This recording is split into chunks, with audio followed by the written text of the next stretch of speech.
A woman found herself standing alone in an open field, expressing a sense of isolation. Just then, a mysterious voice prompted her to explain her current situation in 3 lines.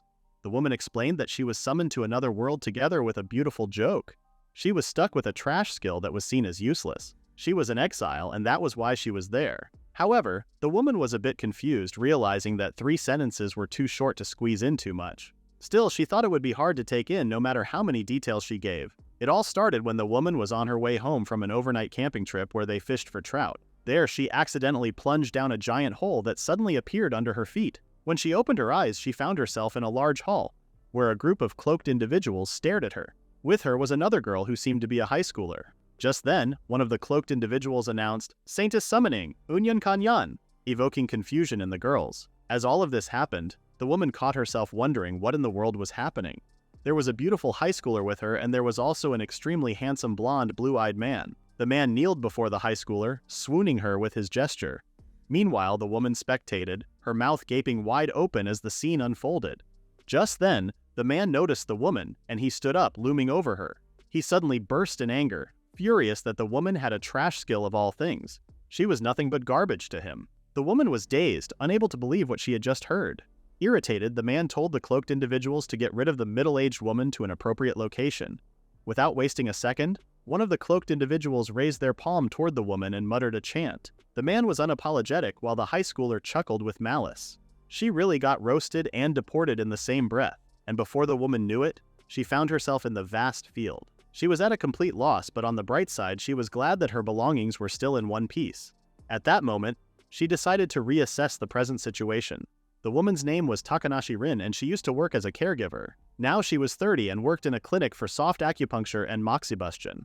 Her favorite thing in the world was cooking and eating her catches. She froze as she realized this, but she reassured herself that she would be fine. It was not as if she had lost all her memories. Ever since her childhood, she thoroughly enjoyed catching and eating things. She would head to the mountains together with her grandfather to pick vegetables and mushrooms. As she grew older, she began going on fishing expeditions. The previous day was one such occasion. She had set out for a fishing pond outside the prefecture, teeming with all kinds of trout waiting to be caught. She spent the night at a camping site nearby. She was simply returning from a typical camping trip when her untimely end occurred. Never in her wildest dreams did she imagine that she would get embroiled in some sort of parallel world summoning.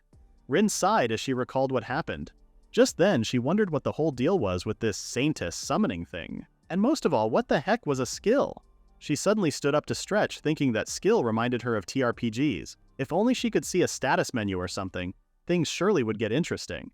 Just then, something flickered, and as she wished, a status window appeared before her. It depicted her as an otherworlder or traveler, and she had low stats as a beginner. She had a survival skill and a special skill called trailer, but she could only use it outdoors. She was surprised as she hadn't expected the status bar to actually show up. Just then, she was shocked when she realized that it was Japanese and she was staring right into her own status. As she read the text, she realized that she was such a weak child. She wondered why it turned out this way when she was someone who had thrived in the wilderness. As she read more, she discovered that the use of her skill was restricted to open-air spaces. Just then, she realized why the man was so furious. They were indoors, and that was why he had called it a trash skill. Rin got pissed at the thought that the man tossed her aside without investigating properly. In her anger, she wished for the man to stub his baby toe on the corner of a dresser and faint in agony. After all, he deserved it for dragging her into this. Suddenly, Rin grew curious when she read the details under her survival skill. This skill would provide its user with support on the material and knowledge front, essential for adapting to natural environments and cold conditions to ensure the user's survival. Moreover, should unforeseen circumstances arise, it would integrate viable spiritual and analytical interfaces, as well as bolster physical strength. Rin realized that it was because of this skill that she was able to keep her cool until now. It would have been normal for her to break down in tears, be overwhelmed by confusion, or to wallow in despair and fall into despondency. The reason why she was no different than usual must surely be due to this survival skill of hers, fixing her mental faculties. It was trying to keep her alive one way or another, even in such a dire situation. Sis really has an emotional ad block. Despite that, a sudden wave of sadness washed over her. She wondered if she was struggling to survive. For some reason, she felt like she was about to cry. Did she want to live despite all the things she couldn't even begin to make sense of that were in store? In that case, she must endure whatever came her way.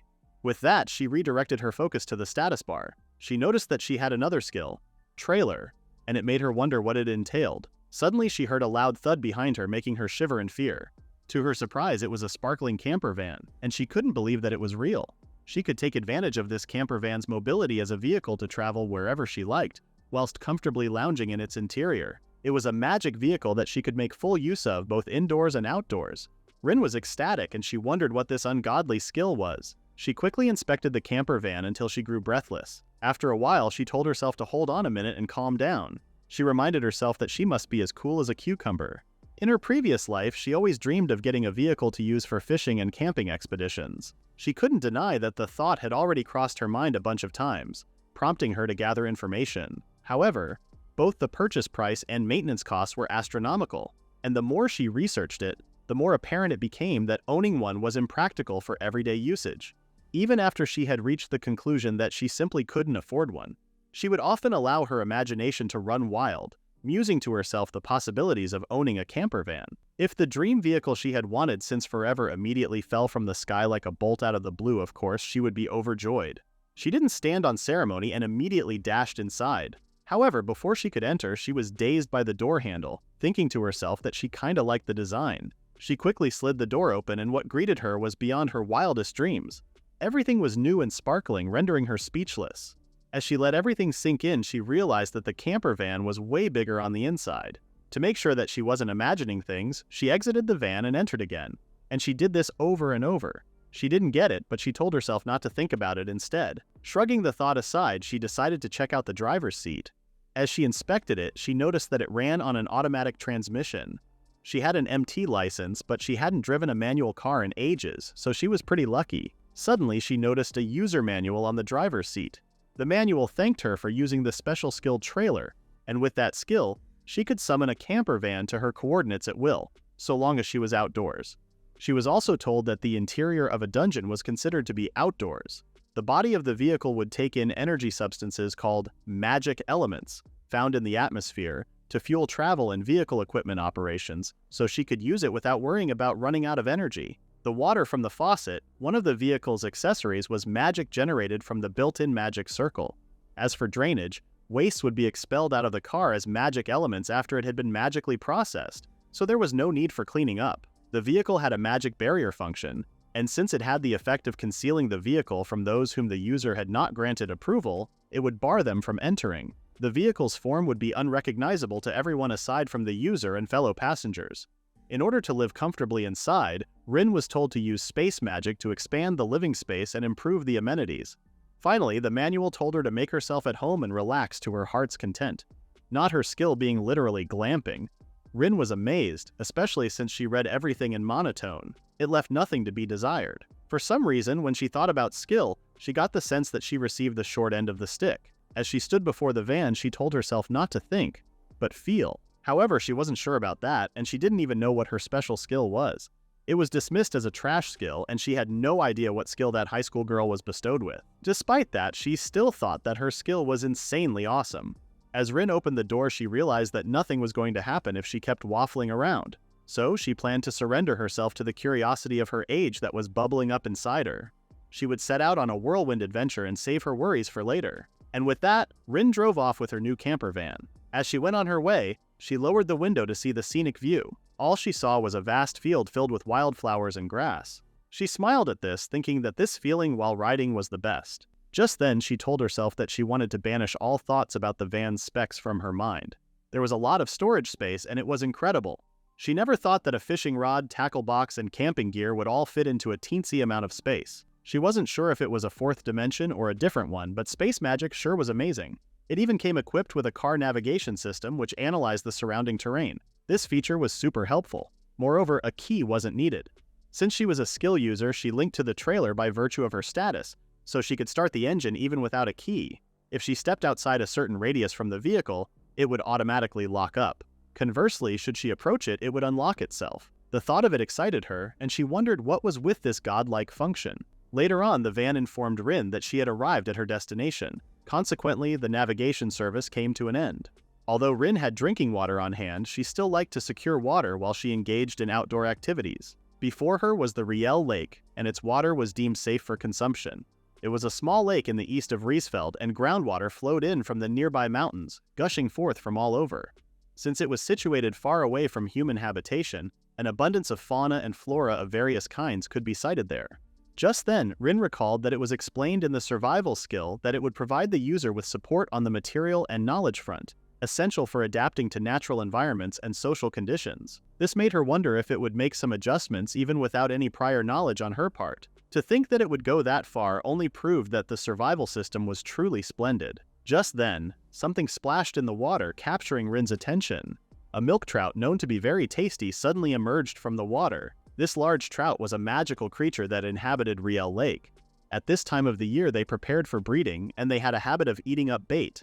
As their name would imply, milk trout were pure white and served as a great source of nutrients and fatty acids. Being a magical creature, it could be eaten raw without fear of parasites. Rin's eyes sparkled as she saw the trout. She was beyond happy that she could go fishing for trout in this world, and it wasn't even stock trout but a wild one. She stuttered for a moment, unable to scream that she was in fishing heaven. She couldn't take it anymore, as she was way too happy and overjoyed to think. Without wasting time, she grabbed her fishing gear and put on some sunglasses. She quickly stood by the lake, her fishing rod at the ready. The water was flowing irregularly over by the rock, so she wondered if she should use top water or some kind of shallow water bait. She had fishing lures that looked like small fish, and she wondered if a minnow would do the trick. However, she didn't have the skills for that, so she decided to start with the crankbait first. With that, she cast the rod to propel the fishing line, and to her surprise, she actually nailed it. Not long after, she felt the trout tugging on the bait, yet she told herself to take a firm grip and calm down. She reeled it in, unable to believe that it was fairly huge. She reminded herself not to panic or freak out because she knew that once it was tired, it would naturally come to her. When that moment came, she jerked the trout as hard as she could, and lo and behold, there it was with all its glory. Rin raised the trout in the air as if it were a trophy, and she announced that she had caught it. She couldn't believe the size of it, and she wondered how many centimeters it was. It was surely heavy, and she guessed it exceeded 80 centimeters. This wasn't the size of catch she could haul in with budget fishing gear cobbled together from a cheap off-brand fishing rod. It was even a marked-down fishing line for fishing stock trout. Suddenly, a note appeared for Rin, informing her that what she had was an otherworld tackle set, comprising a fishing rod, fishing line, and a fishing reel manufactured in a parallel world. It boasted great strength and could securely reel up prey without breaking or snapping. Rin couldn't believe it, as she thought it was a clearance sale rod not even worth 2,000 yen. She raised the rod in the air, recalling how it was her precious fishing line, an economical one that she got at a bargain, and yet, it had become ever so magnificent. After that, Rin sat on the ground, clearly tired from all that intense fishing. Who could have imagined that being summoned from another world would be that exhausting? Despite that, she grabbed a knife, determined to savor the things she had caught. She raised the knife towards the trout, thinking that it was easier to let out the blood while its heart was still beating. She cut the trout, feeling rather sorry for it as it twitched. It was crucial that she immediately remove the blood for maximum tastiness. That was what she believed. Originally, it seemed like it would be better to destroy the spinal cord, but the taste would still be different just by doing a thorough job of draining its blood. Since she had been blessed with its life, she decided to indulge in good food. After cleaning the trout, Rin went on to fish for just a little while longer. She soon gathered a lot of fish, and she grinned at the sight of them all. Sis out here hoarding fish like it's Pokemon. She was very amazed by Rhielle Lake, and she wondered if all the milk trout in it were of this size. Just then, a trout swam close to her, making her want to catch it along with everything else. However, she was stuck in a dilemma. She didn't want to release any of them even if she caught more and more. If she caught any more fish of this size, there would be leftovers, which simply wouldn't do. Rin's head ached at her crisis. It vexed her, and she was in a pickle. Suddenly, she snapped back into reality when she noticed a person lying close by. The person had black nails and a horn. It was a man, drenched and unconscious. Rin was relieved that it was a human and not one of those monsters that were common in fantasy stories. However, as the man grunted, Rin noticed his horns, making her wonder if he truly was human. Rin stuttered, realizing that the person before her must be an ogre. She wasn't wearing tiger-striped pants, though. She approached the ogre slowly, and when she finally got close, she realized that at a glance he looked like the ogres that appeared in folklore picture books. Yet he was not particularly scary, probably due to him not having an intimidating appearance like how ogres were depicted. In fact, despite being a bit grim, his looks were quite aesthetically pleasing. Frankly speaking, Rin thought that he was a handsome man. Suddenly the ogre gained consciousness, slowly blinking his eyes as he adjusted to his surroundings. Rin, who was now looking from a distance, was relieved that the ogre was still alive. For now, she thought it was fine if she moved a bit closer. She kneeled beside the ogre, asking him if everything was okay and if he was conscious. She asked if he could move, but the ogre only let out a grunt. Rin was convinced that the ogre was either not fully conscious or couldn't move his body too well. The ogre's pupils were bright ruby in color, akin to fresh blood. Rin thought they looked somewhat scary, like candy-coated strawberries. Just then, she told the ogre that it seemed like he couldn't move yet. His body temperature would drop if he kept himself submerged in the water, so she gave him a heads up that she would drag him to the shore. The ogre groaned and said no, leaving Rin confused. Despite that, she was relieved that he was still conscious. She apologized in advance, as she had to use her fish-lifting strength in dragging the ogre to the shore. She tugged at the ogre, whom she now called elder brother, noticing that he looked a bit flustered. However, she told herself not to mind it, thinking that every life mattered. She excused herself as she lifted him, telling him to fold his arm for a bit. She apologized if it was painful, then she used all her strength to pull him out of the water. The ogre groaned in pain, which made Rin worried. She knew that this place was full of gravel and pebbles, and even with the ogre's clothes, it must be painful to be pulled over like that. Still, this really couldn't be helped. She alone couldn't carry such a well-built person on her shoulders or arms. She was extremely sorry. If it were a grandma with a smaller build than her, she could have picked her up and moved her with ease. At that moment, Rin thought that no one should look down upon a former caregiver and current clinician practicing acupuncture and moxibustion. Not only acupuncture and moxibustion, but somehow or the other, she also had a nursing license. Saying all that aloud motivated Rin to bring the ogre safely to the shore. Loki feels like she's padding her resume mid-scene. She gasped and wheezed as she kneeled close to the ogre. Just then, she noticed that the ogre was staring at her, so she smiled. Although he was already on the shore and out of the water, if he kept wearing wet clothes, his temperature would drop. With that, she told him that she would bring something to wipe his clothes with. The ogre, who was now sitting up, merely muttered a few words. Just then, he snapped his fingers, and within a few seconds he was all nice and fluffy with his clothes dry. Rin freaked out, causing the ogre to back away in shock. Rin asked what he just did, though she speculated it was the thing they called magic. It was something right out of a fantasy. Suddenly, the ogre staggered, prompting Rin to hold him up so he wouldn't fall. She asked if he was okay, but the ogre suddenly spoke, saying he was hungry as hell. Rin let out a loud reaction, realizing what the ogre just said. The ogre's stomach growled and grumbled, but Rin couldn't help but romanticize it. She couldn't believe that it was the sound of his stomach, which was pretty amazing to her in more ways than one.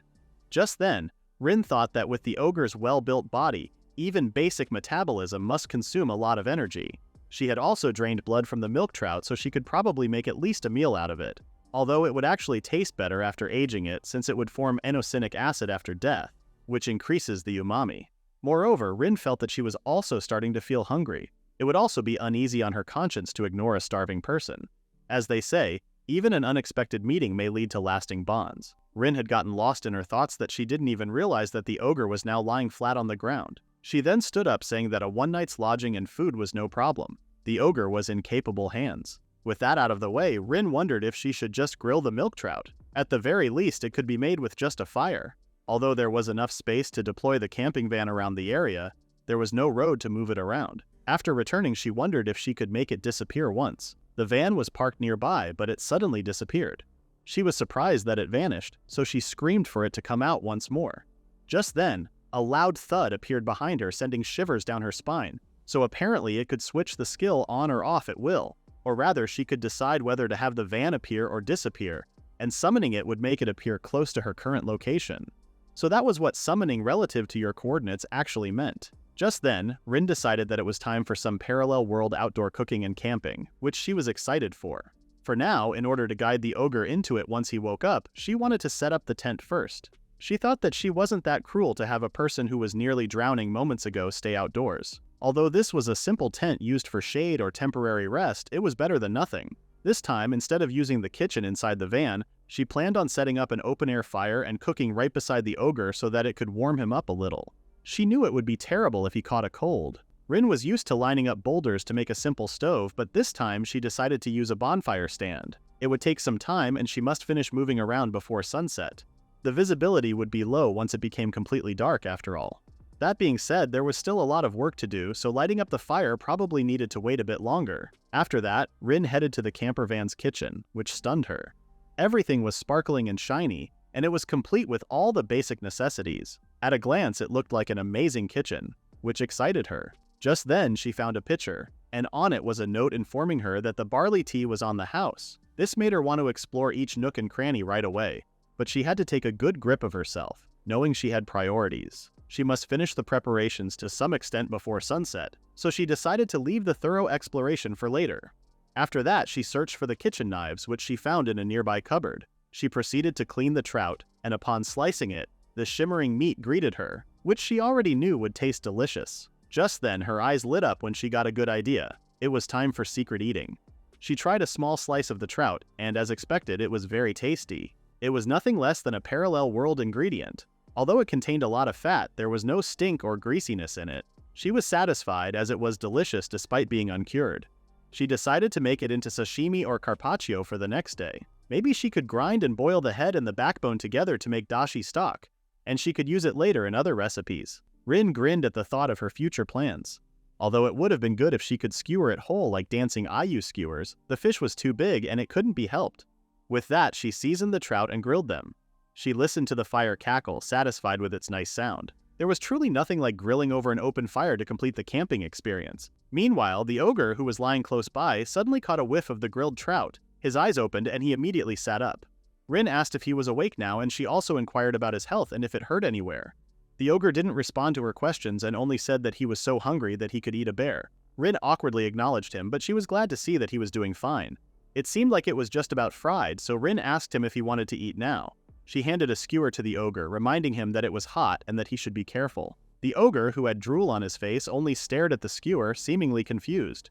Seeing this, Rin thought it was only natural to be cautious about food offered by someone they had just met. Then, out of nowhere, the ogre said sorry and thanks, then he announced he would gladly eat it, not him apologizing before eating like it's communion. He grabbed the skewer and Rin told him that it was all right and that it was her pleasure. Without a moment's notice, the ogre took one bite after another, clearly enjoying his meal. Rin smiled as she observed him. Then she went ahead to have a taste as well. Before taking a bite, she thought that gracefulness and good manners were all worthless in front of the allure of BBQ.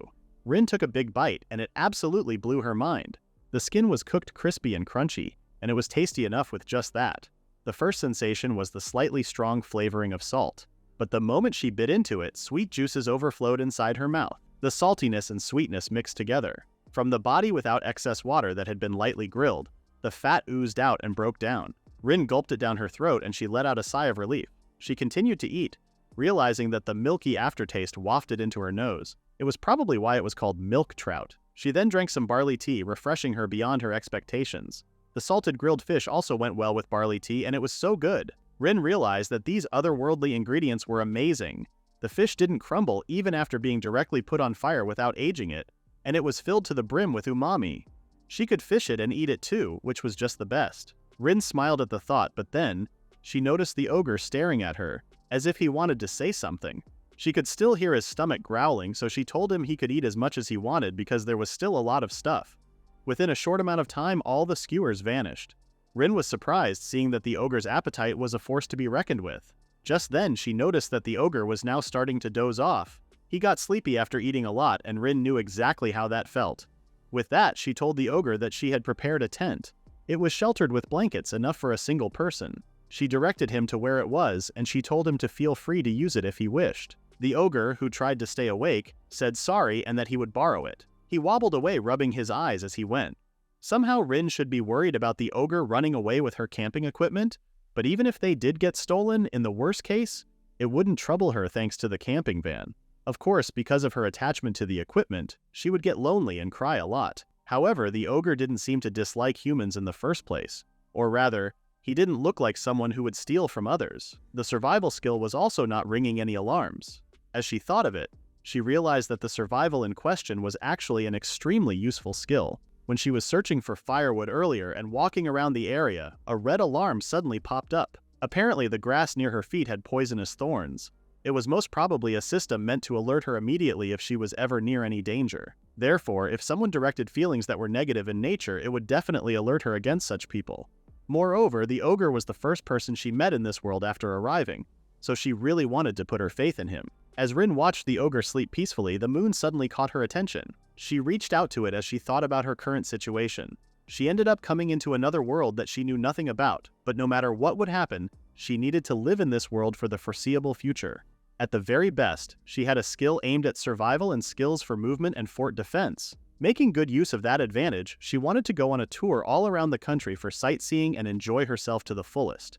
For that reason as well, she must thoroughly examine the interior of her camping van before going to bed. Finally, it was time for the main event. Rin was very excited to check out what was inside the fridge. To her surprise, the fridge's interior was unimaginably vast, contrary to its apparent size. Seeing that, it was pretty much a given. Rather, what surprised her was the fact that it contained things far exceeding her expectations. Inside the fridge, she also found some clear dashi, soy sauce, ketchup, Worcestershire sauce, mayonnaise, miso paste, and mirin. She also found some butter, consomme, and even flour and rice. As she hugged the rice container, she suddenly noticed a note left by the van, informing her that everything inside was free for her to use. However, it made it clear that it was not like it did those things for her. Rin thought that the assortment of ingredients there seemed to be based on the contents of her fridge and pantry from her apartment. The miso paste, soy sauce, and sake were the same as the ones from her hometown's brewery.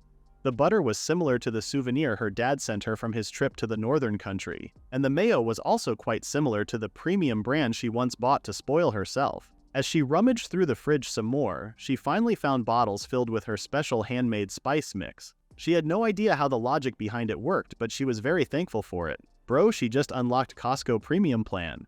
Her life in an entirely different world had begun, so familiar flavors from back home would definitely be a huge help in keeping her motivated. Plus, as long as staples like rice and flour were available, food wouldn't be an issue. After that, Rin went through the manual for the appliances. As she read the information about the rice cooker and the oven range, her eyes lit up in excitement. Not only did the diamond coating on the pot increase efficiency, but it also cooked the rice soft and fluffy. It said that this was one of those larger types that could hold around 4 liters of rice. On top of that, the oven range also doubled as a grill and as a food steamer. It was such a high-class oven that it had a warming and defrosting functionality, perfect for frying meat. Also, it could be used for non-fried recipes too. Overwhelmed with joy, Rin exclaimed that everything was amazing. It also had cooking utensils and tableware. At that moment, Rin realized that this kitchen was better than hers. As she opened the oven, she thought about non-fried food. They were technically called fried food that wasn't fried in oil, which could help with weight management. However, she couldn't help but feel like it was trying to deceive her somehow, and they probably couldn't get along that well. While the taste wasn't really that awful, fried-like food wasn't truly exciting or anything. Actually, she changed her mind. Non-fried food could never reach the same level as fried food. She would always run towards the fried food and she would deem it the winner. Then, out of nowhere, Rin banged her fist on the table asking who called her chubby. She argued that her bones were just a little thick and the area around her arms and buttocks just had a teeny bit more meat. She even had a proper waist. Just then she reached for her legs, squishing them and then ultimately sulking in despair. She lay on the cold floor thinking it didn't matter, she would just aim to become a funny and energetic fatso. Imagine losing a fight you started with, yourself. She fell silent for a moment, then decided it was time for sleep. She quickly went up the ladder, revealing her spacious bedroom. She was secretly looking forward to sleeping in a camping van's bunk bed. She then caressed the fluffy mattress, which was softer than she expected. Without a moment's notice, Rin fell fast asleep. The next morning, the ogre kneeled and bowed his head before Rin, apologizing to her and thanking her at the same time. Rin was startled and she flustered as she told the ogre to raise his head. He was making an exaggeration and it was only 6 in the morning. It was a request, and she pleaded with him to raise his face. The ogre did as he was told, and upon revealing his face, Rin noticed that he looked way better than the previous day. Food and rest were important for outdoor activities after all. Just then, she noticed that the ogre was holding a wooden container, so she asked what was inside it. The ogre replied that it was almirage meat, and since he came across one by chance, he decided to hunt it down. Rin wondered what an almirage was, and she tried to recall if she had seen them in TRPGs. She asked if they were those horned bunnies, and the ogre confirmed it, adding that their meat was delicious. He handed it to Rin, thinking that it would be good for showing his gratitude. Rin's eyes lit up, realizing she was right, even with the meat's good taste. Just then, she wondered if it was even okay to have it. The ogre asked if she didn't fancy rabbit meat, but Rin replied that that was not it. She wasn't expecting to receive thanks like that, and she told the ogre not to mind it. The ogre said there was no way that was going to pass. Rin had shared her valuable rations and shelter with him. The rabbit meat wasn't even enough as thanks for saving his life, but he was hoping she would take it. Rin hesitated for a moment, but she ended up accepting the ogre's offering. She thanked him, making the ogre content. Rin had already secured a lot of rations and said shelter was already there, but it wasn't like she could have said that out loud. Just then, Rin asked the ogre how he ended up in the situation from the other day. The ogre explained that it was a very embarrassing story. In the middle of bathing, monsters of small build called Ferretta pillaged through his bag of food and ran away with it. While he was able to retrieve his camping tools, the food was already half-eaten and spoiled. Finally, he slipped off a cliff while trying to grab fruit from a tree, and he fell down into the river under him. And that was how it went. As Rin listened to the story, she realized that the ogre had terrible luck. She then asked if Ferettas were that dangerous, but the ogre said no. They looked cute and they didn't pack a punch either.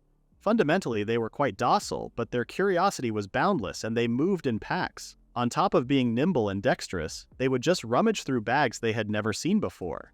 Rin realized that half of it was just them being playful, while the ogre thought it was unbearable for the target of their mischief. Suddenly, Rin realized that the ogre had nothing on his person. The ogre was stunned into silence, then he awkwardly admitted that that was how it was. Rin quickly apologized and she tried to clarify that it wasn't her intention to deal him a blow. Rin's flustered state made the ogre smile, and then he apologized for making her listen to something so miserable. He then introduced himself as Rhielle, and he recalled how Rin saved him, so he was thankful. Rin was surprised, but she smiled right away, telling Rhielle that it was nice to meet him. She then introduced herself as Rin, and she told Rhielle that misery benefited a person, so he shouldn't mind it at all. She flashed a huge smile, which somehow confused Rhielle. Rin intentionally avoided using her family name. After all, giving her family name in a fantasy-like setting similar to the Middle Ages would make her sound like a big deal, as if she were nobility or a wealthy farmer or merchant. That being said, she thought that Rhielle's name really suited him. She held out her hand to him, but he only stared at her. Rhielle struggled to say it, but he asked Rin if she shouldn't be more cautious around him. Rin explained that if he were a bad person, he wouldn't have brought back the meat or talked about his situation or shared his name with her. If he were intending to steal anything, he had probably already done the deed and left before she woke up. Since this was a place devoid of public eyes, if he were a kidnapper, he would have attacked her without anyone noticing, and there wouldn't even be any proof left. At the back of Rin's head, she also knew that her survival skill hadn't given any peculiar reaction. In the first place, if he had such intentions, he would have already done it by now. She felt guilty for even imagining Rhielle plotting something against her. She also considered the probability of his betrayal after earning her trust. Rather than aiming for the trust of someone like her who currently owned absolutely nothing, it would be more profitable for him to target someone else. More importantly, Rhielle didn't look like a bad person, which was a statement that stunned him. Rhielle awkwardly agreed, swearing to heaven that he didn't wish to hurt the savior of his life. Rin knew that her eyes were the best at discerning people, but it was clear that he was way better than those people who were in the summoning hall. It was all clear as day. Just then, Rin noticed that Rhielle was zoning out, so she waved to capture his attention.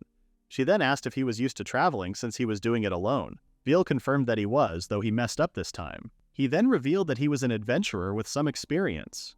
Rin grew excited, realizing that there were jobs after all. Rhielle said she was right. All cities and villages that were at least moderately sized had guilds or their branches. He asked if there was something the matter, but Rin said no. Due to some circumstances, she never had the fate to run into such organizations. Just then, Rin turned to face Rhielle, telling him that if it were only until he reached his destination, then it would be fine. She would provide food and shelter, and in exchange, she wanted Rhielle to take her along on his journey. It was a good chance for her, depending on how one looked at it. If they traveled together until they reached the closest town or village, she could share her rations and accommodation, and Rhielle could be her guide. She could get info about this world, and it was a win-win situation. Just then, Rhielle said that it was a very good proposal for him, but he wondered if it was really alright, especially since Rin didn't have a lot of stuff on her. Rin struggled to explain, but she told Rhielle that she had different skills that could detect what was edible and what was not, so it was possible to procure ingredients as they went on. Rhielle asked if it was for real, as that kind of skill was really enviable from the viewpoint of a huge eater like him. Rin stuttered, while Rhielle argued that it wasn't a lie. Rin wanted to reveal that if they traveled together, she couldn't keep silent about her trailer skill. She finally decided to just talk about it when the time was right. With that, she told Rhielle that she would be extremely grateful if they could set out together from now on. Rhielle agreed, hoping it wasn't too much of a bother, but for him, it was a wish come true. He now put himself in Rin's care. Rin's face lit up, then she shook Rhielle's hand, telling him that it was she who would be in his care. And with that, the two had a deal. With that settled, Rin suggested hashing out the details over breakfast. She also found some wild plants they could eat too. Rhielle was baffled that she wanted to eat grass, so he asked if they were edible. Rin explained that it wasn't the main dish. She was considering making something with the fish she caught the other day. She then asked Rhielle if he was fine with something resembling porridge. Rhielle replied that he liked it, but he wondered if it was okay for him to eat with her. Rin smiled as she said yes, since they were traveling together. Rhielle was glad to hear it, and he thanked Rin. With that, Rin prepared the food. As Rhielle left to explore, Rin decided to avoid revealing everything about her camper van before having their meal. As she got inside the van to cook, she was convinced that it would definitely be a big deal, and she would have to give a proper explanation. Moreover, talking about such concerning topics right before eating would affect the flavor negatively. Their breakfast for the day was yesterday's milk trout made into soup with rice and carpaccio. She wanted to steam it in foil. She wanted to make carpaccio instead of sashimi, and hopefully adding olive oil would keep them full for a longer period of time. She had also buried the fish bones and internal organs in a hole under the ground, praying that they would find their way back to nature. After seasoning the descaled and deboned milk trout with salt and pepper, she wrapped them in aluminum foil and let them steam. Then she placed the frying pan on the wire mesh and sautéed rice in olive oil. Usually putting in chopped garlic or ginger at this stage would add to the flavor, but unfortunately she couldn't find anything inside the refrigerator. Although there was ginger powder in the spice box, it really wasn't as good as using raw ginger. Unbeknownst to Rin, Rhielle was observing her as she cooked. Shortly after, Rin lightly mixed some salt and pepper into the rice once it had turned transparent. She added the milk trout dashi, the soy sauce, and the meat that was scraped off from the bones. She lowered the heat and then let it cook slowly. Mixing the ingredients too much would make it sticky, so she maintained a light touch while mixing. This would also help avoid getting the food burnt. Since she wanted the steam to escape, she decided it was better not to cover the frying pan. In the meantime, she took the milk trout that had been aging since the previous day, and she cut them into thin slices. After that, she added the wild grass named Norsley, which they picked up earlier. She dressed it uniformly with salt, pepper, and olive oil, and with that, the carpaccio was done. Rhielle's stomach grumbled as he observed, catching Rin's attention. She told him to wait a bit longer, reassuring him that the porridge would also be done shortly. Rhielle struggled to explain, but he told Rin that his stomach wasn't cooperating at all. Rin fully understood, knowing that the smell during cooking stimulated the appetite. With that, Rin resumed her preparations. Just as the rice got soft, she mixed in chopped Norsley and heated it a little. Finally, everything was complete. While it had more water than risotto, one couldn't call it ardent. Since she fried the rice, she could label it as a risotto-style rice congee. After that, Rin and Rhielle set up the table, and together they prayed. Rhielle offered his gratitude for another day of sustenance, and after that, Rin suggested that they dig in. Upon taking her first bite, Rin was overjoyed to find that the viscous texture made it so good. Using sake and the dashi and a hit of soy sauce in the flavor had completely attenuated the smell of raw fish. The Norsley was also extremely fragrant, and the gooiness of the rice congee also made it very easy to eat. The texture of the individual ingredients was also very prominent. Just then, Rin noticed that Rhielle was taking his first bite, but he seemed shocked. She asked what was wrong, thinking that the food was not suited to his taste. Rhielle explained that it wasn't. He just didn't think that the day would come when he could eat such delicious outdoor cooking. Rhielle apologized, but he wanted to have seconds. Rin was happy to grant him that, and she urged him to eat a lot. Homie said seconds plus like a Victorian orphan at soup day. Not long after, all the food vanished. Rhielle complimented Rin for her excellent cooking, and he asked her if she was previously a chef or something. Rin explained that cooking was actually just a hobby of hers, and she loved cooking different types of foods. To her, cooking was like a hobby, but she also liked to try out various dishes. Because of that, she ended up wanting to cook them all. She was just a foodie driven by logic. As they talked, Rin poured some barley tea into her glass. She was amazed by it, since the jar never became empty.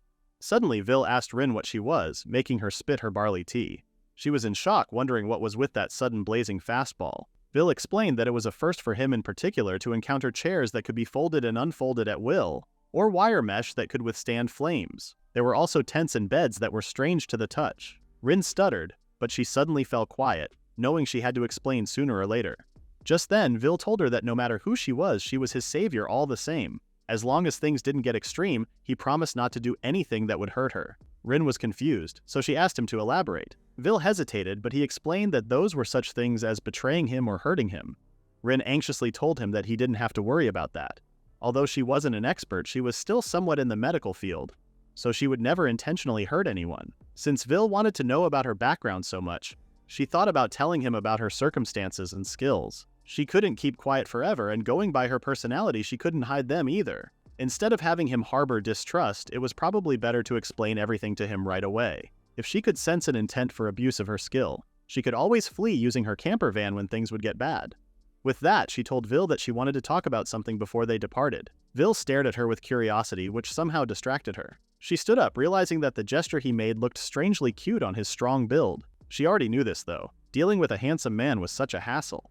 With that thought aside, she thought that seeing was believing. She stretched her muscles, wishing that the van appeared in a way that Rhielle could also see it. Just then, a loud noise shocked Vil, making him ask what that was. Rin explained that this was the skill that she wanted to tell him about. Vil struggled to understand, and he was more curious about Rin's true nature. Rin was just a former caregiver who was currently a clinician practicing acupuncture and moxibustion, but she had already expected Vil to become wary. Of course, she would have reacted the same way in the face of such a bizarre thing. She wasn't really sure where to start, but she told Vil to listen to her story. She explained to him the concept of saintess summoning and how she arrived in this world during a ritual for summoning a saintess.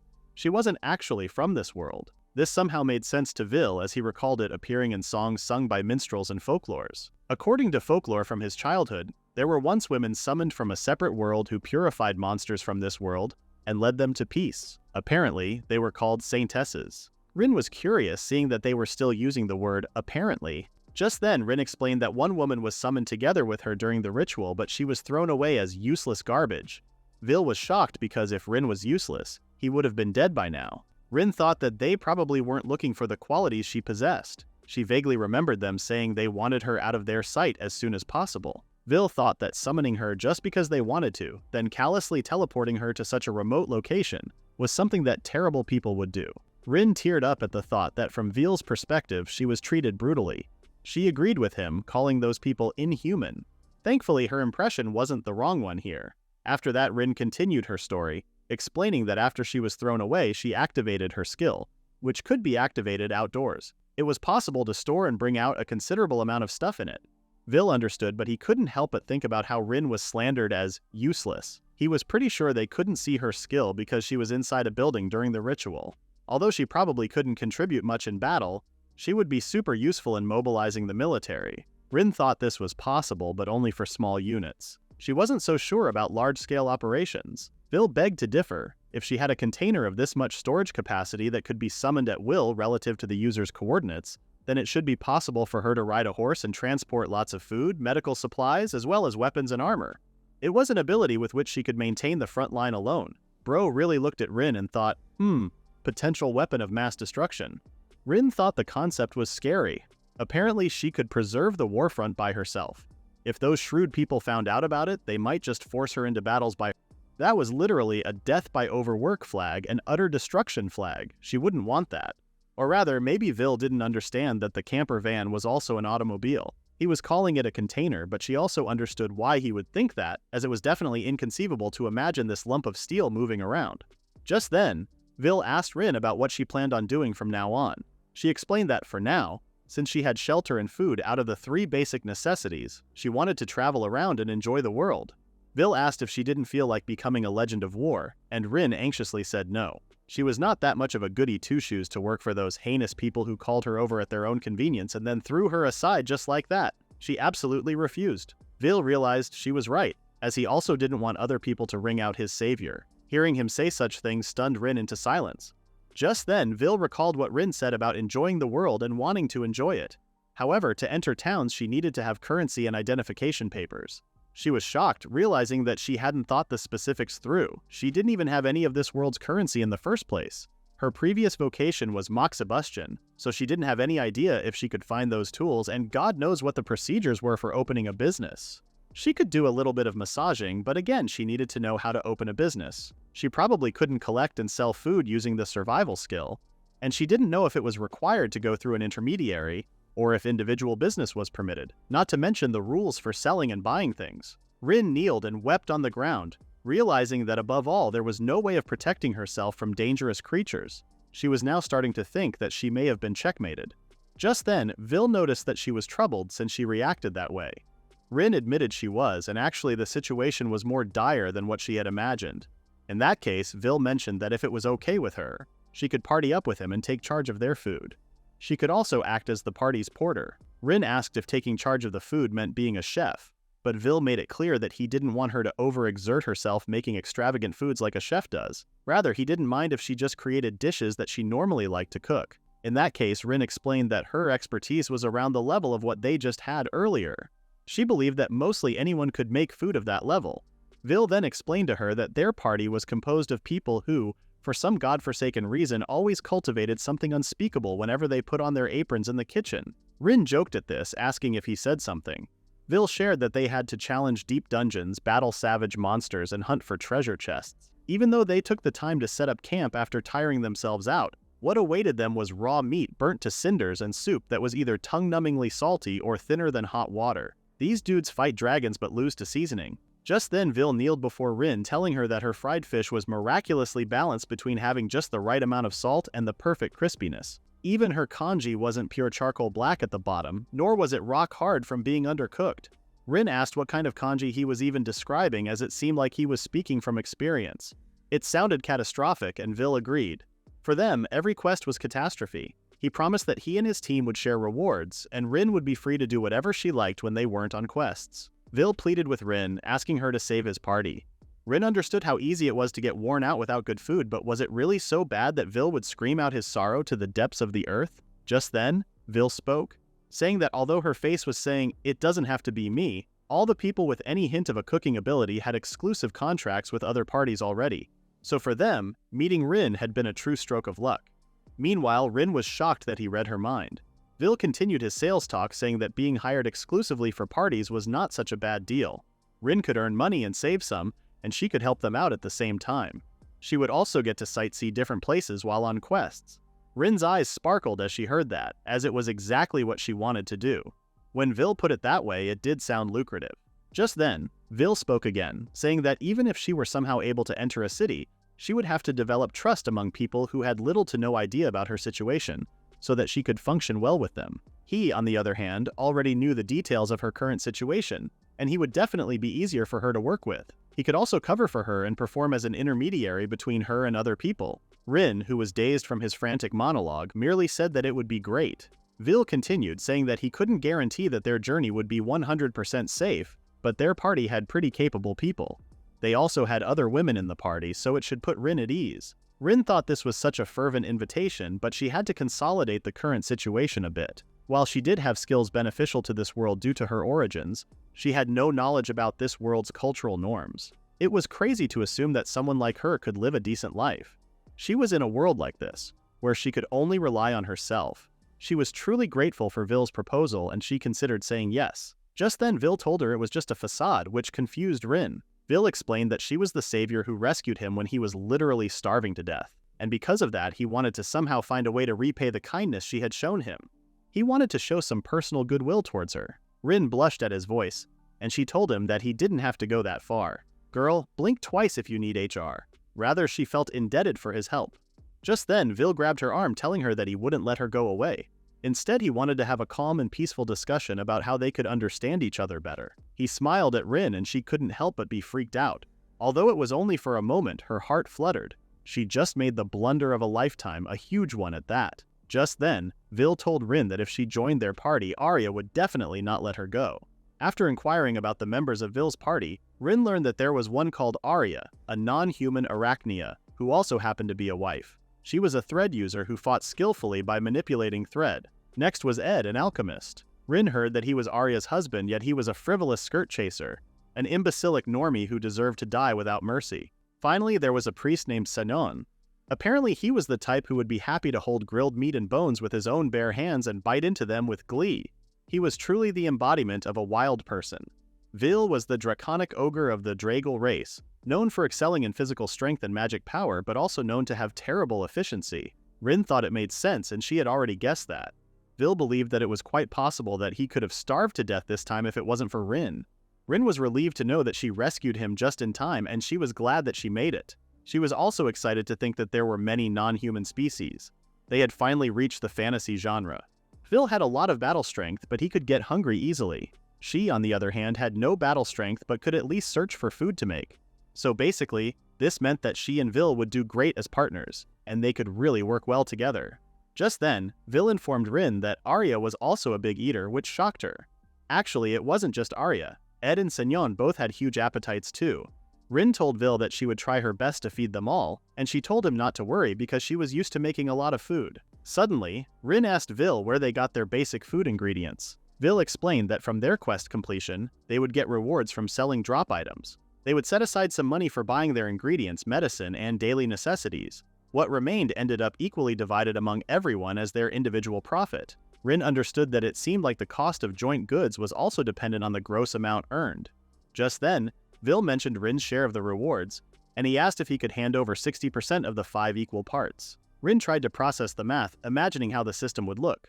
After deducting necessary expenses from the quest money, the remainder would be split into 5 equal parts. From there, she would receive 60% of the total, but give back 10% to each of the other members, leaving everyone with a fair cut. Reflecting on it, Rin realized that she was on a probationary period. Since she would be leaving the entirety of the risk of battle to her party members and would instead need to be protected by them, everything made sense. This proposal indeed sounded pretty balanced. With that, Rin told Rhielle that she understood and that she was fine with it. If anything, she felt grateful to even be offered any share of the profits. Rhielle's gaze shifted for a moment, making Rin think that he felt apologetic. However, in her opinion, Rhielle had to be sensible in spending money, so he should cheer up. Rin knew that if the gross earnings didn't increase and yet the total number of heads rose, then each member's total profits would be reduced. Since her performance was an unknown variable, there was no guarantee that she would be helpful anyway. As she was hired by Rhielle's words alone, she was left wondering how well the other party members would accept her. She realized that would be a problem, so she sulked as she thought of it. She couldn't even say that she completely knew how to use her skills just yet. She started to overthink, wondering if it was really fine for someone like her to just join a party. Sensing that she was getting all gloomy, Rhielle asked Rin if she wanted to explore the area a little. If she practiced using her skill while they moved around, it might just give her more insight into its usage. As he helped her up, he asked if it was okay. Still, he thought that Rin's skill was very useful in its own way. But no matter how strong a skill could be, it was definitely not omnipotent. That was why, for her own satisfaction, she must eke out every last bit of usefulness out of it until she would be able to completely gauge its exact limitations. However, Rin had already come to realize that, while survival could be an excellent skill, it could literally only help her survive. It wouldn't be as easy as saying that she would definitely be alive with survival's help. Even if survival could warn her about those dangerous enemies, a weak, non-athletic amoeba like her couldn't manage to run away safely. She might be able to shake them off using the camper van, but what if she needed some specific kind of knowledge and wisdom to overcome a power struggle? What if she uncovered some giant conspiracy? Without common sense or knowledge about current affairs in this world, it was unlikely that one could escape freely. She couldn't even conveniently summon the camper van anywhere she wanted. No matter how excellent survival was, the responsibility of using its information and knowledge to make a final decision lay upon her. No matter how convenient a skill was, it would still be useless if its user wasn't good enough to properly utilize it. Not her admitting the skill is cracked, but she's the bug that makes it useless. Improving her skills was going to be a necessity. No matter which world one was in, they must strive to improve themselves. Also, this could be a real chance for her to know more about herself and about her unique skill, right there and now. With that, she called out to Rhielle, telling him that she would be inconveniencing him a lot, yet she wanted him to take care of her. She bowed before Rhielle, and he also told her that he would be in her care too. With that, they agreed to leave once their preparations were completed. After cleaning up, Rin placed a water flask in her fanny pack. Now it was time for them to step into a brand new fantasy world. Just then, Rhielle placed a mantle on her shoulders, telling her that it was made out of leather from a rock deer hide. It might feel a bit stuffy, but it would add an extra layer of defense. He insisted that she put it on just in case. He also told her that they could go to a place comfortable for her and that they should take their time. Rin thought that Rhielle was handsome, compassionate, and good-natured, but nobody had enough hearts to survive having him that close. Handsome men were truly scary, and that was precisely why Rin had to walk away. She was even too dazed to hear Rhielle telling her that she was headed the wrong way and that her mantle was slipping off. Later on, they finally arrived at a scenic part of the woods. Rin was so enamored by nature that she had to recite a haiku from her heart. She breathed in and out, enjoying the delicious air. Meanwhile, Rhielle was confused why she would even call air delicious, as she couldn't breathe it into her stomach. With that, Rin realized that Rhielle might be hungry again, and he admitted to it, saying that his tummy felt a bit peckish. Bro's personality is just being angry. Rin was surprised, but she guessed that he would really get hungry if he woke up early. Because of that, Rin decided that it would be good if she prepared snacks that could last a full day. Just then, she noticed something nearby, and she pointed at it, saying that it was their food. Rhielle asked what happened, and Rin explained that there was something growing nearby and it looked like fruit. She kept pointing, telling Rhielle that it was a red and dark purple tree above them. Rhielle took a look and finally understood what Rin meant. She was pointing to a howberry, a type of berry consisting of tiny grains that collected together to form a fruit. When ripe, it would turn dark purple in color, and it had a delicious, sweet taste. The unripe version was acidic and unsuitable for consumption, but it could be processed into products such as jams. Its leaves could be dried and decocted into an herbal tea. Rhielle asked if it was edible, as there were many poisonous fruits out in the wild. Rin claimed that survival had given the verdict that it wasn't poisonous and was rather tasty. With that, Vil decided to go grab them. He leapt from the ground at immense speed, leaving Rin pleading for him to wait. However, Vil didn't stop and he kept on jumping. Rin stood there, amazed, thinking that Vil was super athletic. However, she couldn't let herself fall behind, so she stretched her muscles. In the past, she was an expert in climbing trees and riverside dunes, jumping over barns and sliding on handrails. She was a spitfire who earned the label Wild attached to her name in childhood. As long as she used those instincts, climbing the cliff shouldn't pose any difficulty. Rin got into action, desperately trying to climb the cliff as hard as she could. She kept trying, yet she made very slow progress. As she wallowed in pity, Vil asked if she was okay. Rin only cried as she continued climbing, thinking to herself that she only needed to go a bit more. When she finally got to the top, she kneeled down in exhaustion, apologizing to Vil for all the trouble. In the end, Vil had to help her up the cliff. She felt like climbing cliffs used to be way easier, which only meant that she had gained weight, not her going from Tarzan to Tired-zan real quick. She frantically apologized to Vil as she may have been too heavy for him. She asked if his arms were okay and if he felt any pain anywhere. Vil, on the other hand, only asked what was up with her because his arm didn't hurt at all. Rin took a look at his arm, and as she judged the current situation, she observed that there didn't seem to be any pressure, pain, or fatigue. There were no signs of inflammation either. Just then, Vil told her that 1 or 2 of her wasn't a big deal for him, and she could even put on more weight. Rin was befuddled, knowing that if she got any heavier, she would become a snowman. She irritatingly said that she didn't know how to reply to his statement. Then she cursed Vil and his ripped muscles, pointing out that his muscle fibers were young and not swollen. She grabbed them, making Vil yelp in pain. Vil screamed that it hurt, and he worriedly asked what she was even doing. Based on his reaction, Rin realized that it had accumulated a lot of pain, and she guessed it was because of his work. She took the initiative to massage Vil's arm, surprising him. After that, she suggested setting up for the harvest. Vil stuttered as he agreed, and he couldn't help but notice how light his arms had become. As Rin kneeled down to begin harvesting, she noticed that a nearby area had been mowed or cut. As she looked closer, there was a lot of space between the trees, and the sunlight even hit the ground. Just then, Rin called out to Vil, asking if people periodically dropped by the area. Vil confirmed it, adding that the place was abundant in fauna. Merchants who used the highway nearby sometimes entered the woods to gather fruits and herbs. Every few months, the guild would dispatch adventurers and lumberjacks to maintain the outgrowth. Rin asked if adventurers were included, but Vil only shared that wild animals and monsters appeared, so the highway was kept safe with regular sweeps of the area. This made Rin a bit relieved.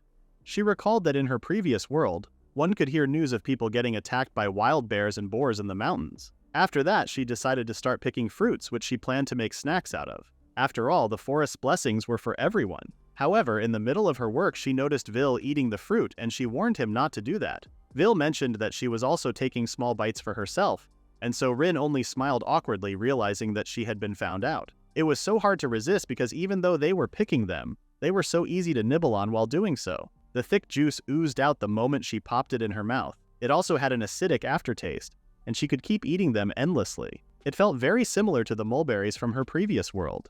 Just then, she noticed that Vil made a horrible facial expression, and she guessed he got a very sour one. Rin then asked Vil if he knew that the area around his lips was in a dire situation.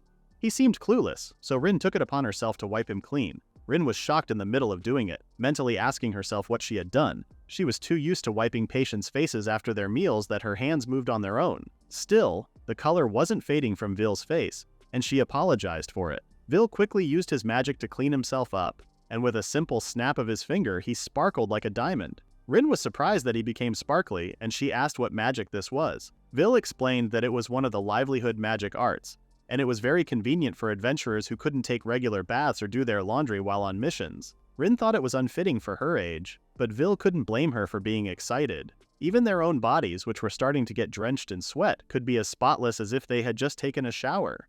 Rin exclaimed that it was amazing and that the magic was so awesome.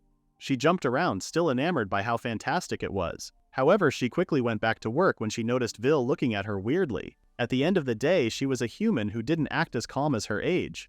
She was a lost cause who would never graduate from being a child, no matter how old she got. Not long after, she filled the bag with berries. She kept eating them without paying any heed. It just couldn't be helped that her fingers were all purple now. It was a small price to pay for being able to sample such delicacies. After that, she walked towards Vil, asking if they should pick more berries. Just then, Vil's gaze sharpened, and he locked Rin in a protective embrace. Rin was shocked, and as she tried to make sense of things, she saw a monster. a phantom owl that dwelled in mountainous regions, known to attack humans occasionally. Rin wasn't driven by any kind of survival strategy. Rather, her instincts told her to flee for her survival. As she experienced true fear for the first time, she trembled, unable to believe that she had been living on the brink of death all this time. She anxiously called out to Rhielle, telling him there was a monster. He told her that she needed to calm down, reassuring her that it didn't pose any danger to them. He gave her some pats on the shoulder, telling her he was right there and that there was nothing for her to be afraid of. Rin silently cried, mentally cursing at the situation. Though she had been struggling to keep her composure this whole time, she still broke down. She had to pull herself together, knowing this was the worst moment for her to panic. As the phantom owls threatened them, Rin told herself that she first had to get past being in peril. She couldn't just keep enjoying some mountain sightseeing tour while the others were fighting for their lives. With that, she opened her eyes wide, forcing herself to face her fears. To her surprise, some information about the phantom owls appeared. These bird-type monsters dwelled in the mountainous regions and they lived while shuffling between the ground and shrubs. Their meat was sweet and fragrant, owing to a light diet that consisted of fruits and nuts. Their eggs were also edible. Phantom owls were known to be aggressive in nature and they would sometimes attack humans. However, they were easy to handle unless in huge numbers. Rin was surprised that she could read all of this. Until moments ago, she could only read part of the explanation, but now it was completely legible. After a closer look, she did feel somewhat apprehensive, but on the bright side, it seemed much less formidable now. Just then, she noticed that the text said that these monsters were easy to handle. Rin thought that a complete amateur like her probably couldn't do much. It was times like those that she needed to remain calm and composed. She had some self-reflection to do. Just then, she apologized to Rhielle and she told him that she had calmed down now. Rhielle remained quiet, but then his grip tightened. Rin started to panic, noticing that this was a bit too much for an unpopular woman with a romance T-score of the lowest grade. Suddenly, Rin gasped loudly, warning Rhielle that the phantom owls were fast approaching. Rhielle's gaze turned towards the monsters. Then, without hesitation, he slashed them in half. As blood splattered, Rin was in awe at Rhielle's skills. The impending danger had vanished instantly. Rin fell to the ground without saying a word, but Rhielle understood, knowing that it was her first time seeing a monster and being attacked by one. It was scary, but he reassured her that everything was alright now. Rin looked up at Rhielle, uttering his name and breaking down in tears. She apologized for the inconvenience and she slightly got depressed over it. To make her feel better, Rhielle cleaned her up with his magic. Rin then looked at her bag, noticing that the only sacrifice was a few halberries at the bottom of the bag. Rin was stunned that she instinctively guarded the food even in a dire situation. She couldn't believe how much of a gluttonous person she was. Just then, she noticed a package right next to the phantom owl's carcass. She asked what it was, making Rhielle realize that she didn't know yet. He then explained that after eliminating monsters, they would get drops. The guild sometimes handed out quests for collecting materials. Alchemists could then use these materials in their original form and create items suited for battle. Rin was amazed, seeing how it was conveniently wrapped in a thin wooden sheet. Just then, Rhielle started to drool, thinking that it sure looked tasty. Rin had already guessed that he was famished, and his growling stomach confirmed it. Rin realized that terms like materials and drops really highlighted the fact that this was an RPG or TRPG world. They could use the phantom owl's feathers to manufacture armor or decorate clothes, whereas the beak and nails could be used as ingredients for different potions. She concluded that demand was pretty high. Therefore, it was best if they fully wrapped it up in a plastic bag. Even the material's properties sounded a bit otherworldly. Just then, Rin noticed something peeking out of the bushes nearby. She checked it out and discovered some freshly laid eggs from phantom owls. Fresh ones may also be consumed raw. Although slightly small in size, they had a high nutritional value and a rich, dense flavor. Breaking their shells required a special technique due to their hardness. When Rin realized that they were freshly laid, it pained her to inform the eggs that their parents had already become a pack of meat. Therefore, she planned to consume the eggs as well. She would do her best to draw out the finest flavor from their meat. Sis really said her parents are nuggets, guess your next omelet edition. With that, she took the eggs to Rhielle, asking him to wash them with his magic. Rhielle acknowledged that the eggs were a great find, but he wondered why there was a need to wash them. Rin replied that it was to clean the filth from their shells, as it wasn't just garbage and dirt that may have possibly been stuck on them.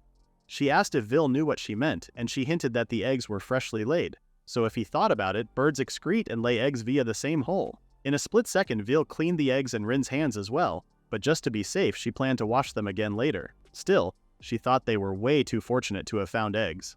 Her cooking repertoire had already expanded, and her stomach growled at the thought of it. Just then, Rhielle politely informed her that his stomach was growling louder. Rin guessed it was time to promptly use the eggs to make snacks. She wanted to make berry cookies which weren't familiar to Vil. She then explained to him that it was a type of baked confection, and she was going to make them using halberries, so they would probably turn out sweet and tasty. Vil drooled, saying that it sounded awesome. Rin had yet to taste any sweets after being dropped there. In a livelihood of constant nervousness, sweets really were indispensable. She was excited to create her first baked sweets made by using otherworldly ingredients, and she wondered how they would turn out. Just then, she summoned the camper van, and it promptly fell from the heavens. She informed Vil that she would set him up for boarding, which confused him. Suddenly, she asked him if he would believe her if she told him that he could enter that thing and move it. As expected, Vil only looked at her, confused. He was completely dumbfounded, which was new to Rin. Vil observed the camper van, skeptical that it could move. Meanwhile, Rin acknowledged that it was pretty unbelievable if she just said it out of nowhere. Vil asked if it worked using magic, but Rin only apologized because she didn't know how it worked in detail. Apparently, it absorbed that thing called magicules to move, but it was unclear whether the vehicle acted as a substitute for gasoline or directly used it for magical propulsion. However, she ultimately decided that none of that mattered as long as it moved. Just then, Rin told the van to let Vil on. The van didn't react to it, and she thought nothing had changed in particular, so maybe it was fine. Talking while standing was a bit inconvenient, so she urged Vil to enter. Vil was surprised to even know that they could enter it. With that, he slowly went inside, and he was restless, trying to look at everything. Meanwhile, Rin observed him from outside, thinking his apprehension was palpable. She followed him inside, and later on she concluded that curiosity got the better of him. She guessed that adventurers did give the impression of being curious and brave, while at the same time being vigilant and careful. Without ample inquisitiveness and courage, one couldn't really go on adventures. Meanwhile, attentiveness and trepidation were essential in protecting one's life. Vil kept on observing every nook and cranny, making Rin smile. After that, she went on to do some baking. On occasion, she wanted to forget all about calories. She just wanted to bake some berry cookies and spicy ginger cookies.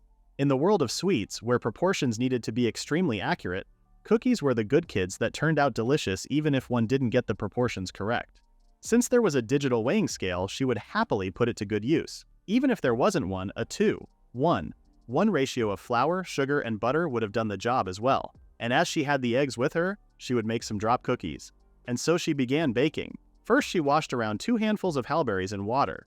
She then set aside 2 bowls, each containing a mixture of 100 grams of sugar and 100 grams of flour. She added ginger powder, cardamom, allspice, nutmeg, and some cinnamon to one of them. Next, she took some butter with a spoon and put it into a bowl.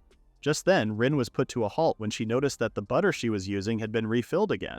She found the self-refilling barley tea jar kinda strange too, but the rice bottle also filled itself up after she used around half of it for breakfast that day. This made her wonder what was up with all this, and she guessed that it was the boon of the mysterious particle called magicules as well. She thought about how convenient this camper van's kitchen was, and she wanted to shout that at the top of her lungs if only Vil wasn't there. She stopped herself from doing that and went back to work. Just then, she noticed that the oven was done preheating.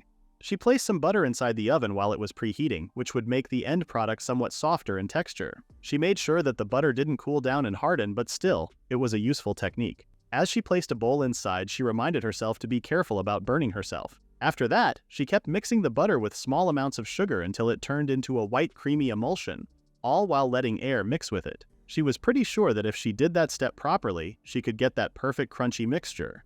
At least that was her conjecture. Just then, Vil observed her, noticing that she was using a pretty weird apparatus. He was amazed at Rin's proficiency with it. Rin explained that it was actually a very common tool from her previous world, and even he could do it that much if he got used to it. As Rin tapped the whisk, some batter splattered onto Vil's hand. She apologized for it, but Vil only licked it with his tongue. He noticed it was sweet, so Rin explained to him that it was butter and sugar. This made her ask if he hated sweets, but Vil said he didn't. Rin was relieved as butter and sugar were both calorie heavy, which made them filling. She changed her mind about it being filling, but at least they had some weight. Next, Rin cracked the eggs, and their shiny orange color excited her. Her eyes sparkled as they looked like the best eggs ever. Vil continued to observe while Rin made sure that her mixture didn't coagulate. As she was dividing them into halves using the spatula, she noticed that Vil was staring at her work with drool dripping from his mouth. Just then, she asked Vil to drain the moisture from the halberries, which he accomplished right away. Rin thought that Vil was looking pretty idle, so she guessed she would have to help him out. She believed that if someone's hands were unoccupied in the kitchen, then she would put them to work, even if they were her parents. That was the motto of the Takanashi household. In the meantime, she prepared the dough for the other type. She started by sifting the finer flour into the bowl and then mixed it all so that the flour would become less powdery. Suddenly, Rhielle informed her that he was done with the halberries. Rin now mixed the halberries as lightly as possible so that they wouldn't get crushed. And with that, the dough was complete and she put it straight into the oven. Rin and Rhielle waited right by the oven, watching over the cookies as they expanded. Rhielle, who had never seen it before, drooled as he observed. Rin thought it was really fun to watch sweets being baked. She remembered how she loved watching her mom bake her cookies and cakes in her childhood. After that, they waited for the cookies to finish baking and they waited patiently as if it was a quest. Not long after, Rin announced that she would be opening the oven now. As the oven's door creaked open, the toasty and glorious smell wafted in the air. It was the sweet and sour fragrance of the cooked berries. Despite the cookies being hot, Rhielle asked if it was alright to eat them. Rin told him that they should wait a little bit more, much to Rhielle's disappointment.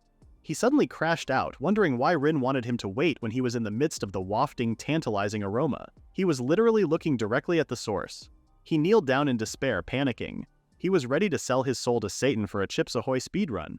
Rin stared at him for a while, then she yielded and said they could now eat. She handed the plate to Rhielle and he politely took one to taste. Upon eating it, Rhielle exclaimed that it was very good. Rin had some too, thinking that it was definitely hard to resist the temptation of eating a freshly baked cookie. She took a bite and she immediately noticed its fluffy texture. The eggs softened the inner texture, making it more fluffy. The edges were firmly baked and it felt like cookies. Instead of drying up her mouth, the fruity halberry juices accentuated the taste. Both the sweet and sour parts left a clear aftertaste, stimulating all the taste buds at once. Every time she took a bite, it tasted divine.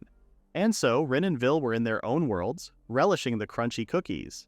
Suddenly, Rin realized that she wanted coffee with it. The smell made her want to drink some coffee, but she wasn't sure if it existed in their world. Regardless, she was glad it turned out good. Although the disadvantage of this type was its use of raw halberries, and so they wouldn't last long. Just then, as she reached out to take another cookie, she was greeted by an empty plate.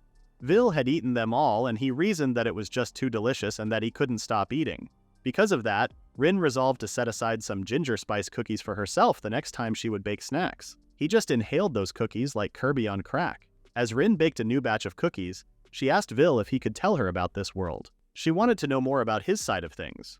After that, they sat down to discuss things in detail. Rhielle explained that this world was called Exiled, which was somewhat a larger version of an island nation. According to Rhielle, Rin learned that Exiled was surrounded by the sea, so there was not a lot of contact with exotic species, and there were also species like the ogre dragons, who had evolved in their own unique way. To top it all off, long ago, elves and dwarves ran away from the overwhelming numbers of humans pursuing them in other lands. Humans who fell in love with them came to Exiled, and the country became a place where various races coexisted.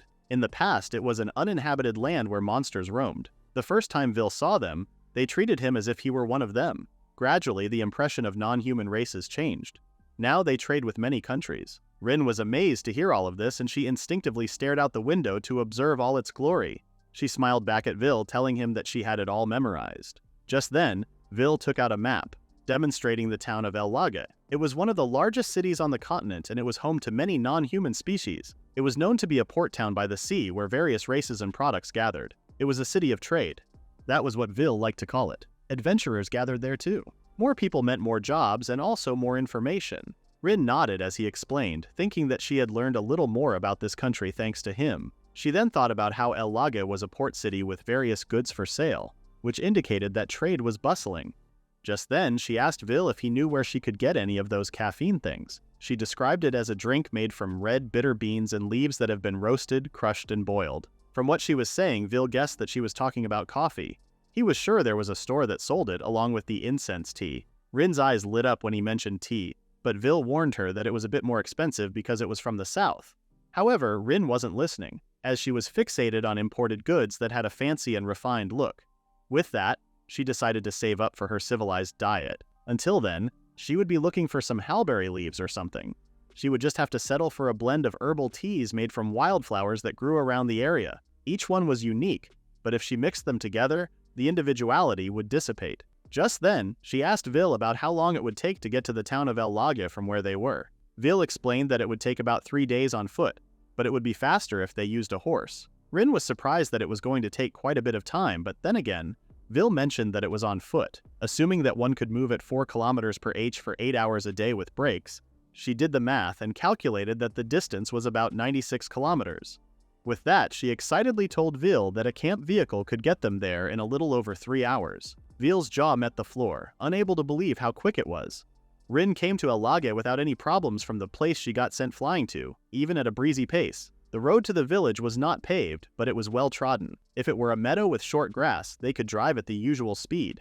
If the road conditions improved, they might even get there sooner. Just then, the oven's timer went off, reminding her that she had just baked them some cookies.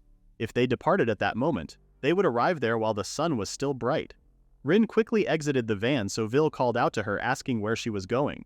She replied that she was heading to the driver's seat because she couldn't drive from the cabin, which confused Rhielle. Meanwhile, Rin took one last look at the lake, breathing in the fresh air before saying she was finally ready. With that, Rin and Rhielle set off for Elaga. As Rhielle sat in the passenger seat, the look of irritation was evident on his face. Bro looks ready to drop a Yelp review. Rin smiled at him awkwardly, then he complained about having to put the seatbelt on so tightly.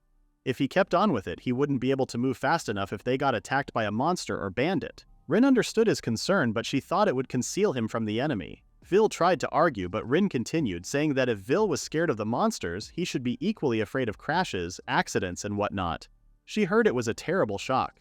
Besides, the camp vehicle had a magical warding effect, and she didn't think any monsters would come inside. Rhielle only made a humming sound, acknowledging her words. Rin was sure that Rhielle was worried, since this was a new experience for him. With that, she decided it was time to show off her golden license. Rin announced it was time for them to go, making Rhielle a tad bit anxious. He hoped they wouldn't run over any monsters, beasts, or something of the sort. In the middle of their journey, Rhielle was starstruck by the beautiful view. He was picturing a big throne, but the passenger seat was nothing compared to that. Rin only kept driving, asking if it was really that different. Rhielle had never felt a cushion that good before, but the shaking was terrible. The carriage itself made him think that his ass would split in 4 just riding it. He didn't suppose there was any suspension or anything. Rin was not sure if she would ever get the chance to ride a horse-drawn carriage, but that story made her afraid to ride one. As she kept driving, Rhielle kept on exploring every corner close to him. She remarked that they were going very fast. They were already on the main road. Rhielle agreed, mentioning that this was the road that connected Kingsland to the rest of the country. Rin noticed that the main road was like a bypass. The road's condition was probably related to its importance. She would say that Elaga was in a strategic location, which made sense because it was a trading center. Later on, Rin noticed that more carriages were approaching. Rhielle noticed too, and he told Rin that it was a sign that they were getting closer to Elaga. As Rin kept driving, she started to wonder if this was a bit dangerous. There weren't too many yet, so she could avoid them. However, if there were more of them, they would be stuck in the middle of nowhere. If the camp vehicle was visible to others, they would avoid it, but they couldn't see it. It wouldn't be surprising if that horse-drawn carriage changed course and ran into them. Or maybe a traveler could suddenly jump in front of them. Accident or no accident, Rin didn't want to go on a brutal trip like that. She didn't need more stress in her life. Just then, Rhielle called out to her, telling her that he had a suggestion. He thought it might be better to get off shortly before they reached Elaga and they could just walk from there. Rin agreed, as she didn't know if they were going to have an accident. People not being able to see the vehicle was also a problem. Rhielle said it was too risky to expose the vehicle in public, so they just had to make do with what they could. Rin guessed they would just have to get out of the car to enter the town. If people suddenly saw them coming out of an empty space, there would be a commotion. But even if it became visible, that would also be a problem. She could only see a future where there would be a fuss about what it was, who did it, and what the specs were. Just then, she spotted the side of the road where they could drive along. It wasn't paved, yet she set her sights on it. She told Rhielle to hold on tight, prompting him to ask what she meant. Just then, she twisted the steering wheel as hard as she could, hoping it was okay to go that way. I guess Rhielle's seatbelt came in handy. Rin and Rhielle had finally arrived at the port town of Elaga. Rin stood before the entrance, amazed by its incredibly high walls. Rhielle asked if she was okay, as her mouth was wide open. She didn't respond, so Rhielle took it upon himself to shut her mouth. Rin's jaw dropped so hard it got its own side quest. Rin thought it was just like the fortress cities she had seen in video games and cartoons. Everything in front of her was a huge wall, and it was just like a fantasy. Just then, Rhielle told her to pay attention, urging her to get moving. Rin asked where they were going, and Rhielle replied that they should go to the place where they were staying, which wasn't too far. Rin said it was fine if he wanted to go, but she wondered what was going on and what the process was for getting in. Rhielle replied that they had just finished that, and he urged her to get out of the bustling place. As Rin followed Rhielle, she realized that the procedure was over while she was looking at the walls. Usually, in a nation like that, one would have to show an ID. If you didn't have an ID, you would have to pay to get a temporary one or something like that. You could also go through a status check at the gate to get an ID. Just then, Rhielle stopped walking and looked at Rin with a serious expression. He took her hand, telling her that he would show her around town later. For now, they should go to their destination first. If he let Rin walk around town by herself, she wouldn't get there anytime soon. Rin told him to go, and she apologized for causing him trouble. Vil explained that he didn't find her annoying at all. She had been gazing off in the distance for quite some time now, so he thought she might have lost it. Rin explained that it was just that she had never seen anything like it, and it was so rare. Rin apologized to Vil if he felt bothered by it. It was just that she kept getting distracted by all the unusual things she was seeing. There were canals and waterways that flowed into the harbor, and the beautiful streets overflowed with an exotic atmosphere. Other than that, most of the people they passed looked like elves or dwarves. Some had ears and tails, while some had scales. She didn't mean to be rude, but she just couldn't get enough of it. She was so excited to see each and every one of them. This was a whole different world, and it was the town of Elaga. Later on, they finally arrived at the house that Vil's party was renting, which looked like a castle. Rin was amazed by its size, and even more so that it was where adventurers hung out. Vil shared that it used to be a rich man's house, but the owner died a strange death, so they had it for rent. Hearing that, Rin wondered if it was called an accidental death. Just then, Vil opened the door and loudly announced that he had returned. Ed and Arya looked at him uninterestingly, while Senyon remarked that Vil had arrived early. Vil then replied that coming much earlier was more important than his estimated dates. Ed whined, hoping to spend more time with Arya, while Arya asked where her souvenirs were. Vil apologized and said he forgot, but he now had a replacement. He then pulled Rin beside him, informing everyone that they wanted someone like her, a baggage handler who could cook. Everyone was stunned, unable to believe the news. Vil shared with everyone that he had been offered a meal, and it was delicious. Vil explained that he brought Rin because he was desperate. Everyone quickly gathered around Rin, making her anxious. Ed thought there was no way, and he couldn't believe that she would actually come. Meanwhile, the rest of the group started crying tears of joy. Rin, on the other hand, could feel her eyes burning from all the stares she was getting. She thought it was crazy, and she hoped they would stop looking at her. She couldn't stand being in a space with all those handsome men and beautiful women. She was starting to feel nervous, and she prayed for them to stop looking at her. Sis walked into a thirst trap cult and didn't get the memo. Just then, Arya held her hands, and she was shocked at how soft they were. She also noticed that her hands were cold, and she wondered if she was sensitive to such temperatures. Arya looked at her longingly, asking her if it was true that she could cook.